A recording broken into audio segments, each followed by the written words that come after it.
And ఇందాక నేను రాళ్ళు వేశారు అనే టాపిక్ క్షమించాలి, మీ స్టేజ్ని కొంచెం 2 నిమిషాలు హైజాక్ చేస్తున్నాను. ఎందుకంటే దిల్ రాజు మీద ఎప్పుడు రాళ్ళు వేసే వాళ్ళ గురించి కూడా అభిమానిస్తున్న ఇంతమంది ముందు వాళ్ళ గురించి కూడా మాట్లాడాలనిపించి 2 నిమిషాలు మీడియా వారికి ఇది నా పర్సనల్ స్టేట్మెంట్ చెప్పాలనుకున్నాను. ప్రతి సంక్రాంతికి సినిమాలు రిలీజ్ అవుతుంటాయి. రిలీజ్ అవుతున్నప్పుడల్లా డైరెక్టర్ ఇండైరెక్ట్ నేను కష్టపడి ఎదిగి ఇవాళ ఇండస్ట్రీలో ఈ పొజిషన్లో ఉన్నందుకు ఎప్పుడు ప్రతి సంక్రాంతికి ఏదో రకంగా కాంట్రవర్షియల్ చేస్తూ నా పైన స్టోన్స్ వేస్తూనే ఉంటారు. అది ఆల్మోస్ట్ మీరు అందరికీ తెలియంది కాదు, 7-8 ఇయర్స్ నుంచి నడుస్తూనే ఉంది. సో నేను చిరంజీవి గారు మాట్లాడుతూ వారు ఎంత బాగా చెప్పారు, దిల్ రాజుకు తెలుసు దేనికి ఎలా ఏం చెయ్యాలి అని, ఈజ్ ఎక్స్పీరియన్స్ పర్సన్ అని. కానీ ఈరోజు కొందరు వెబ్సైట్లలో చిరంజీవి గారు మాట్లాడిన దాన్ని ఇంకొకలాగా టర్న్ చేసి రాశారు. అవి 2 ప్రముఖ వెబ్సైట్లే.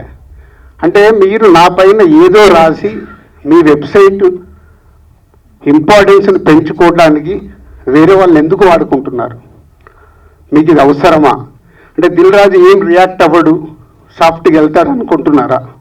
తాట తీస్తా. చాలా రోజుల నుంచి ఓపిక పడుతున్నాను, ఎందుకు ఎందుకు ఎందుకు అని సాఫ్ట్గా వెళ్దామని. సంబంధం లేకుండా పోనీ ఆ ప్రొడ్యూసర్ వచ్చి మీ దగ్గర ఏమన్నా మాట్లాడా? మీకు అంత దమ్ముంటే ఆ ప్రొడ్యూసర్ని నన్ను స్టేజ్ పై పిలిచి కూర్చోబెట్టి క్వశ్చన్స్ వేయండి. ఎందుకు ప్రతి సంక్రాంతికి నన్నే టార్గెట్ చేయాలి? ఇంతమంది నన్ను అభిమానిస్తున్నారు కదా, 95% నన్ను ఇష్టపడతారు, 5% ఇష్టపడతారా? అది ఇష్టపడరా వాళ్ళ ఇష్టం. ఒక మనిషిగా నేను అందరినీ సాటిస్ఫై చేయలేను. సాటిస్ఫై చేస్తున్నాను కాబట్టి ఇండస్ట్రీలో నాకు ఈరోజు ఇంత మంచి పేరుంది. మీ అందరికీ తెలుసు, దిల్ రాజు అంటే ఒక బ్రాండ్ బిల్డ్ చేశా.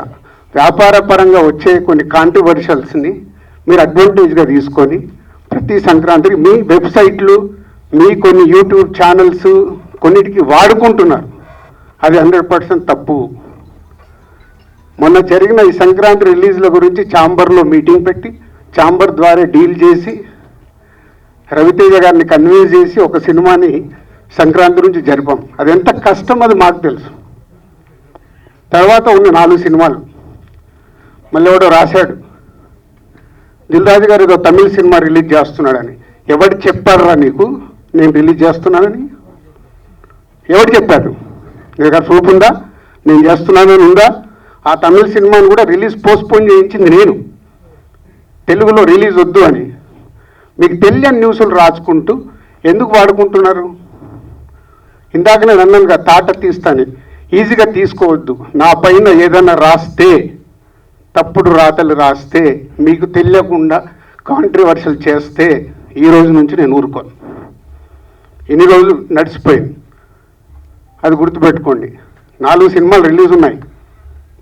మహేష్ బాబు గారు, వెంకటేష్ గారు, నాగార్జున గారు, దాంతోపాటు హనుమాన్ సినిమాని రిలీజు ఆపాలి అని చెప్పానని రాశారు.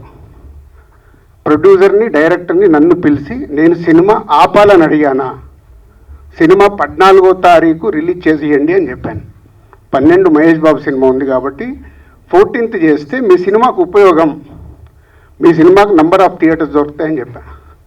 కానీ దాన్ని ఇంకొక విధంగా మార్చి రాశారు. చిరంజీవి గారు మాట్లాడింది ఇంకొకలాగా కన్వర్ట్ చేసి రాస్తున్నారు. మీకు కావాల్సిన దాన్ని హైలైట్ చేయకండి. నెగిటివ్ వైబ్స్ ఉండకుండా పాజిటివ్గా బతికితే బాగుంటుంది. నెగిటివ్గా బ్రతకడం ఇంపార్టెంట్ కాదు, అందరం పోయేవాళ్ళమే, ఇక్కడ ఉండటానికి రాలా. నెగిటివ్ ఎందుకు? నెగిటివ్ వైబ్స్ ఎందుకు? మీ వెబ్సైట్లు, మీ ఛానల్స్ ఇంప్రూవ్ అవ్వాలని నెగిటివ్ వైబ్స్ని తీసుకొస్తారా? ఈరోజు హనుమాన్ సినిమా ప్రపంచవ్యాప్తంగా రిలీజ్ అవుతుంది. నాట్ ఓన్లీ తెలుగు స్టేట్స్, తమిళ్లో రిలీజ్ అవుతుంది, కన్నడలో రిలీజ్ అవుతుంది, హిందీలో రిలీజ్ అవుతుంది. ఎక్కడ థియేటర్ లేవా? దొరకట్లేదా? మీకు తెలియని విషయం ఏంటంటే నైజాములో 7-8 సెంటర్లలో Mahesh Babu cinema, Hanuman cinema release అవుతుంది. వెంకటేష్ గారి సినిమాకి, నాగార్జున గారి సినిమాకి థియేటర్ లేదు. మీకు తెలుసా అది? చిరంజీవి గారు, నాగార్జున గారు, వెంకటేష్ గారు, they are not a small heroes. 30 ఏళ్ళ నుంచి ఇండస్ట్రీలో ఒక స్టార్ హీరోగా ఉన్న ఇమేజ్ ఉన్న వాళ్ళకు కూడా థియేటర్ లేవు. ఇవి మీకు కనిపించవు. ఎంతసేపు వాళ్ళకు రావాల్సిన మైలేజ్ గురించి ప్రయత్నం చేస్తూ, సో ఈరోజు కొన్ని కోట్లు ఖర్చు పెడితే రాని ప్రమోషన్ని హనుమాన్ సినిమాకు వచ్చింది. గుడ్, చిన్న సినిమా సూపర్ హిట్గా అవ్వాలి అని మనస్ఫూర్తిగా కోరుకుంటున్న దాంట్లో నేను ఒకరిని. ఎందుకంటే సినిమా ఆడితేనే గ్లోబల్గా పెరుగుతాం. మన చేతిలో ఉండదు, మనం కష్టపడి సినిమా తీస్తాం.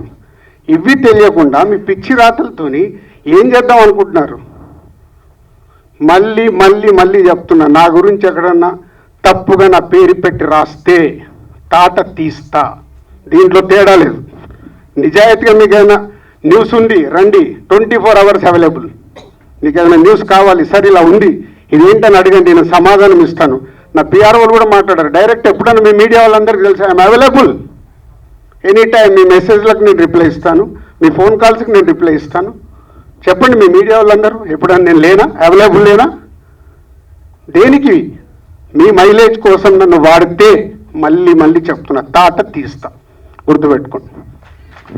అండ్ సారీ అండి, మీ డయాస్ వాడుకోవాల్సి వచ్చింది. చాలా ఎమోషనల్గా ఉన్నా. ఎందుకంటే 2-3 ఫోన్లు చేసి వాళ్ళు బాధపడుతుంటే నా వల్ల వాళ్ళే. థ్యాంక్ యూ రాజు గారు, thank you so much. Support ఉండబట్టే ఈ రోజు ఇంత మంచి ఫంక్షన్ చేసుకోగలిగాను సార్. మీరు వచ్చిన వెంటనే నా మాట తీయకుండా వచ్చినందుకు చాలా సంతోషం సార్.